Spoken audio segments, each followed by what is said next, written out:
Mga par, meron tayo nakuha kahapon na resikada. Dalawang tonelada. Kulang-kulang. Papasako na natin. Kasi may street natin yung mga pumasok. So, pangulang araw pa lang yan par. Yan ang nakuha natin kupra.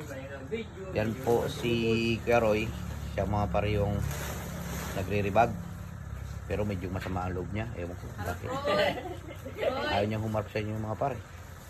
Masyadong mahihain to. Pero hintay-hintay na lang natin. Baka humarap din.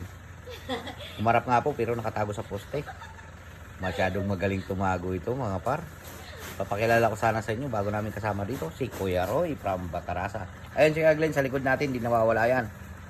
Mga par, Kuya Glenn, kaway naman dyan. Nakasum ka eh, yan si Kuya Glenn. Yan kasama natin ngayon, kukuha tayo ng kopra sa masim. Ayan si Kuya Roy mga par, oh, seryoso. Nagre-rebag yan mga par. Oh, masama ang ulo niyan, masama ang gising niya. Nagkape ka na ba? Boss, ano nga siya? Boss Paroy, ay ano ba? Ano eh, para ipalo ka nila.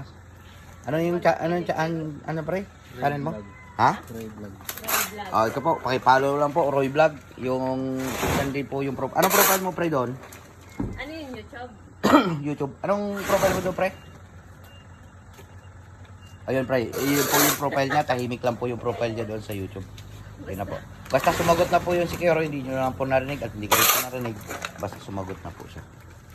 Ayan mga par. Isang sako na siya. O, isang sako na. Titignan natin mamaya, update tayo pagkabalik natin. Galing masin kung mga ngalakot si Kero rin. Ngayon mga par, update na lang ako mamaya. So ito pa yung paligid natin. Yan pa rin yung aso natin. Yan pa rin. Yan. So, yan siya Tiche. Follow nyo sa Facebook yan. Jeremy Bautizo. Yun po. Yan si Idol. Si Lodi. Yung mga par, update na kayo mamaya. Okay, Roy, kaway-kaway na. Paalam na tayo sa mga viewers natin. Update na tayo. Ayun mga par. Ayun mga par, nagkaway na po siya at nagpaalam na. O, shoutout mo muna yung mga tropa natin sa Batarasa. Ayun mga par, nag-shoutout na rin po siya. Hindi lang po narinig. Ganoon na pala talaga, mahihain talaga yan si Roy. Okay. Sige.